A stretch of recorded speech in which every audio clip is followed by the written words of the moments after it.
ஜெய ஜெய சங்கர ஹர ஹர சங்கர மகாபிரிவா சரணம். அனைவருக்குமே வணக்கம். அதாவது நாம் நமது வீட்டில் இருந்து கொண்டே விநாயகரை வழிபட முடியுமாங்க. அதாவது விநாயகரை வழிபடக்கூடிய நாட்களாக கருதக்கூடிய நாட்கள் எந்தெந்த நாட்கள் என்று பார்த்தோம் என்றால் வெள்ளிக்கிழமை, ஞாயிற்றுக்கிழமை, செவ்வாய்க்கிழமை, புதன்கிழமை இந்த கிழமைகள் எல்லாம் நாம் நமது வீட்டில் இருந்து கொண்டே விநாயகரை வழிபடலாமாங்க.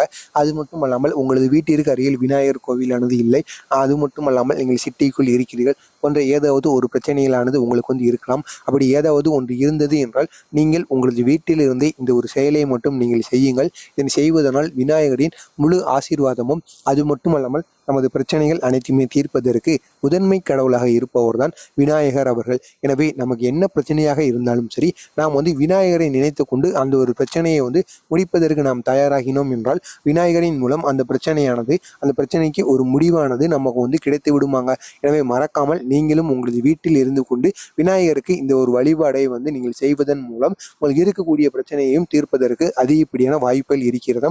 முதலில் விநாயகருக்கு உங்களது வீட்டில் இருந்து நீங்கள் என்ன வழிபாடு செய்ய வேண்டும், உங்களது வீட்டில் இருந்து கொண்டு எப்படி விநாயகரை வழிபடலாம் என்கிற கேள்வி அனைவருக்குமே இருக்கத்தான் செய்யும்.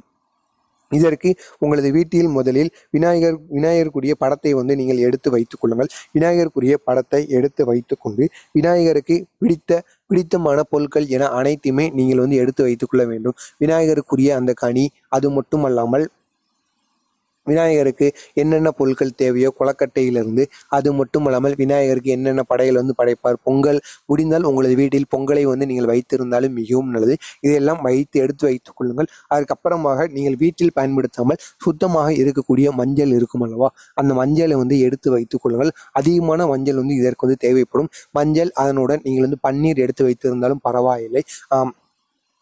இதனை வைத்து விநாயகருக்கு நீங்கள் குட்டி விநாயகர் சிலை போன்று அந்த மஞ்சளினால் நீங்கள் விநாயகரை உங்கள் வீட்டில் வைத்து நீங்கள் பிடிக்க வேண்டுங்க. பன்னீரை இதனுடன் சேர்த்து சிறிதளவாவது நீங்கள் சேர்த்து விநாயகரை இதன் மூலம் நீங்கள் செய்வதனால் ஏகப்பட்ட நன்மைகள் உங்களுக்கு நடக்குமாங்க. விநாயகரை இதன் போன்று நீங்கள் பிடித்து வைத்துக் கொள்ளுங்கள். பிடித்து வைத்து கொண்டு குங்குமம் இருக்கும் அல்லவா, குங்குமத்தை வைத்து நீங்கள் விநாயகர் கண் தெரிய வைப்பது போன்ற செயல்களை எல்லாம் நீங்கள் அந்த குங்குமத்தை வைத்து அலங்காரம் செய்ய வேண்டுமாங்க. இதை ஒரு தாம்பூல தட்டில் நீங்கள் செய்வது மிகவும் நல்லதுங்க. செய்து உங்களது வீட்டில் வைத்து விடுங்கள். வைத்துவிட்டு ஒரு எலுமிச்சம்பழத்து கனியை எடுத்துக்கொள்ளுங்கள். அந்த எலுமிச்சம்பழத்து கனியானது மிகவும் நல்ல சுத்தமாக இருக்கக்கூடிய எலுமிச்சை பழமாக இருந்தால் மிகவும் நல்லது.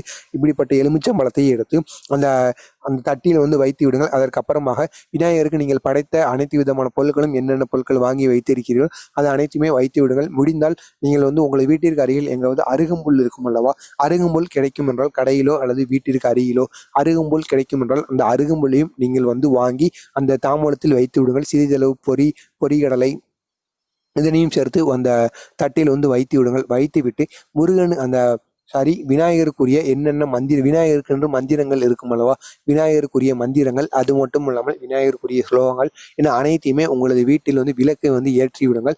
உங்களது வீட்டில் விளக்கில் நீங்கள் தீபத்தை ஏற்றினாலும் பரவாயில்லை. அதுக்கப்புறமாக விநாயகருக்கு என்று நெய் தீபமோ அல்லது விளக்கெண்ணெய் தீபமோ நீங்கள் தனியாக ஏற்ற வேண்டும். அப்படி தீபத்தை ஏற்றிவிட்டு நீங்கள் அந்த விநாயகர் சிலைக்கு முன்பாக அமர்ந்து விட்டு உங்களுக்கு என்னென்ன கஷ்டங்கள், உங்களுக்கு என்னென்ன பிரச்சனைகள் இருக்கிறதோ அது அனைத்துமே அந்த விநாயகருக்கு முன்பு கூறி அது அனைத்துமே சரியாகிவிடும் என்பது போல நீங்கள் கூற வேண்டுமா. இது மட்டுமல்லாமல் இதற்கு முன்பாக நீங்கள் குளித்திருக்க வேண்டும். அது மட்டுமல்லாமல் உங்களது வீட்டை முழுவதுமாக சுத்தமாக வைத்திருக்க வேண்டும்.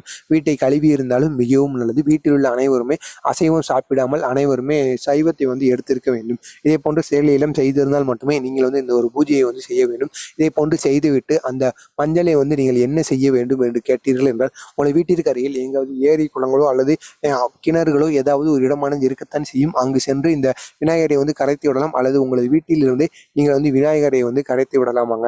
எதுவுமே உங்களது வீட்டிற்கு அருகில் இல்லை, நான் சிட்டியில் இருக்கிறேன் போன்ற சூழ்நிலையில் இருப்பவர்கள் மட்டுமே உங்களது பாத்ரூம்ல சென்று இந்த மஞ்சளை நீங்கள் கரைத்து விடலாமாங்க. எனவே மறக்காமல் இந்த ஒரு செயலை நீங்கள் செய்து வாருங்கள். அந்த எலுமிச்சை பழத்தை நீங்கள் ஜூஸ் போட்டோ அல்லது வேறு எதற்காவது லெமன் சாதம் போன்ற எதற்காவது நீங்கள் பயன்படுத்திக் கொள்ளலாமாங்க. இப்படி பயன்படுத்திக் கொள்வதனால் ஏகப்பட்ட நன்மைகள் உங்களது வாழ்க்கையில் நடைபெறுமாம். உங்களுக்கு இருக்கக்கூடிய முக்காவாசி பிரச்சனைகள் தீர்வதற்கு விநாயகருக்கு இந்த ஒரு செயலை மட்டும் நீங்கள் செய்து வாருங்கள். ஞாயிற்றுக்கிழமை, செவ்வாய்க்கிழமை, புதன் இந்த செயல்களில் இந்த நாட்களில் வந்து இந்த ஒரு பரிகாரத்தையும் வெள்ளிக்கிழமை நாட்களில் இந்த ஒரு பரிகாரத்தை நீங்கள் செய்வதன் மூலம் விநாயகரின் பரிபூர்ணமான ஆசையானது உங்களுக்கு வந்து கிடைக்கும். உங்களுக்கு இருக்கக்கூடிய முக்காவாசி பிரச்சனைகள் தீர்வதற்கும் அதிகப்படியான வாய்ப்புகள் இருக்கிறது. எனவே மறக்காமல் இந்த ஒரு செயலை நீங்கள் செய்து வாருங்கள். குறைந்தது 7 நாட்கள் அந்த மஞ்சள் வந்து உங்களது வீட்டு பூஜை அறையிலே இருக்க வேண்டும். தினமும் அதற்கு வந்து நீங்கள் பூஜை செய்து கொண்டே இருக்க வேண்டும். உங்களுக்கு தெரிந்த நபர்கள் யாரேனும் ஏதாவது ஒரு பிரச்சனையில் இருக்கிறார்கள் என்றால் அவர்களுக்கும் இந்த ஒரு வீடியோவை ஷேர் செய்து அவர்களையும் இதை செய்து வர சொல்லுங்கள். ஏதோ உங்களால் முடிந்த ஒரு உதவியாக அவர்களுக்கு இருக்கட்டும். உங்களுக்கு இதே போன்ற அனைத்து விதமான செய்திகளும்